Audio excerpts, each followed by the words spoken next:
TSA puzzled over the device, wondering if it was sent to an American by Al-Qaeda who hates us for our freedom, to be crouch-groped and sent through dangerous radiation naked body porno scanners.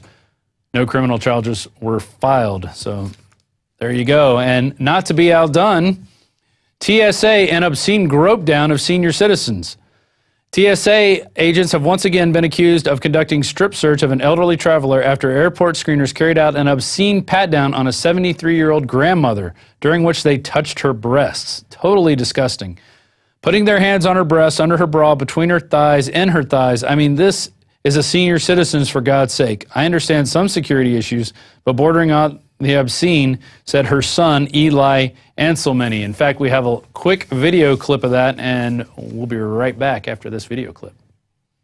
Right here in the middle of the security area, they're lifting her shirt up. You know, my mom is, 73-year-old lady, overweight, totally unnecessary. Between her thighs, in her thighs. I mean, this is a senior citizen, for God's sake, I understand some security issues, but this is just bordering on obscene.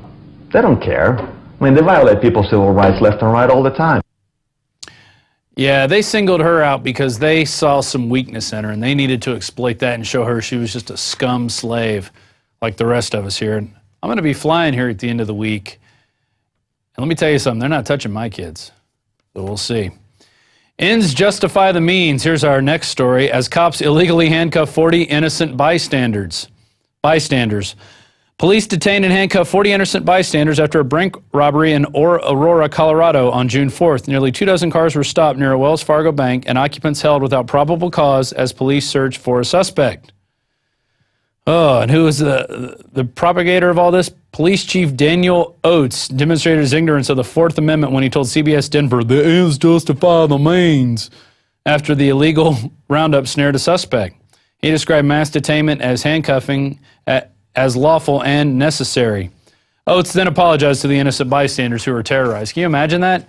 You're just trying to make your way, go along with your life, and suddenly you're being thrown to the ground and arrested and saying, hey, you might be a suspect in a bank robbery. We don't really know. We're just going to get everybody in here. It's that type of dragnet that is what our founding fathers and those who have died in all those wars before this one have fought over. And it's not going to end until people start standing up. Let's go on to our quote of the day. And this is from the one and only Albert Einstein. Unthinking respect for authority is the greatest enemy of truth. Greater words have not been said, Albert. Thank you very much. And now I have some sad news to report. Yesterday, June 4th, 2012, the one and only Bob Chapman passed from this earth. And he was a great contributor here at INFOWARS. I loved hearing him on Friday. We had a name for him. We called him Bobo Chapman. And one of, a nice little nickname for him. And we loved his rants. We actually did Bob Chapman impersonations around here.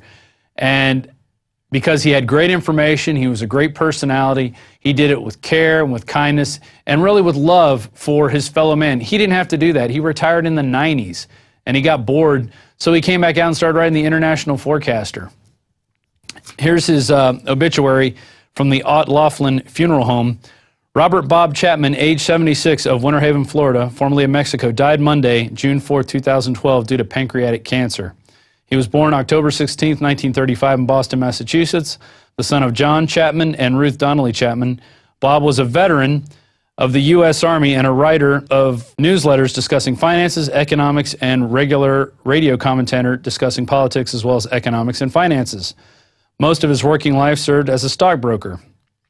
Bob is survived by his wife of 47 years, Judith Dabrowski Chapman, son Robert Michael Chapman, daughter Jennifer Galati, and her husband Matt, sisters Dorothy Trecker and Joan Lotz, and 4 grandchildren. Committal services are Wednesday, June 6 at 1 p.m. at Glen Abbey Memorial Gardens, Auburndale, Florida. Condolences may be sent to the family at OttLaughlinFuneralHome.com. Below here, there's a guest book, and you can go back to that shot. There's a guest book where people were sending out, here's one from the UK. True patriot will be missed by all. Rest in peace, Bob. Much love for you, Judy, and the family. And that's the kind of person Bob Chapman was. He was a real American who cared for this country. He helped get the book, None Dare Call It Conspiracy, which is one of the books that woke me up, frankly, to the left-right paradigm and this whole global government scheme. He helped get that started. I mean, he was a real patriot. We're going to have memorials ongoing for him. We're about to play one of his interviews he did with Alex on April 18th of this year, and we're going to find some other great interviews. If you have any that you'd like to suggest, you can send me an email at robd@infowars.com. And with that, we're going to go to the April 18th interview, 2012, with Bob Chapman and Alex Jones. And we'll be and actually that'll be the end of the show, and we'll be back the next day with Darren McBreen, who will be hosting. It's InfoWars Nightly News, and we'll see you then. Bob, what do you make of the statements I've made? What's the latest there at the International Forecaster in your research? What's happening? What's the latest manipulations? What do you make of Corzine, the announcement that he did lie, he did steal the money, and he's not going to get in trouble? Well, that's a real hatful because he should be fined at least, and a very, very, very large fine. But I think that's what will happen in the end. And as I said when the story broke, I explained why. I said everybody's going to get their money back. Right now they've got about 68 to 70% back, and in time they'll work it out. At least that's my take on it. In reference to what you were talking about, have you discussed the new House Bill 1318, I think it is, which has been passed in the Senate and is now in the House and committee? And I think it's a transportation bill, and part of that bill is to confiscate or cancel the passports of people who try to leave the country who owe the government money. Are you familiar with that? I am a little bit, Bob. Tell me more. Well, it's really as simple as that. Of course, you could step aside and say, well, if that's what you want to do, clear everybody to make sure they don't own the IRS money before they try to take a trip. But they're not going to do that. They're going to terrorize people at the airport. And I think that's what they're up to. Now, this bill, and this, I'll call it an amendment to that bill, I think that they're going to have real problems passing that. And it could be struck down, but it just shows you the length of what these people will do.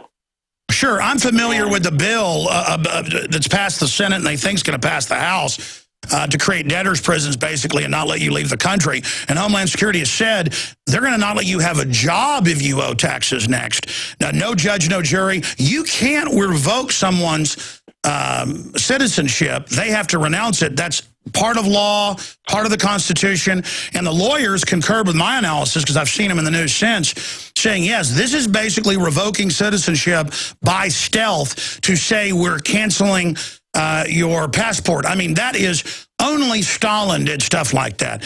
I mean, this is, and people are like, well, they're now doing it for people that hadn't paid their child support. That's what I mean.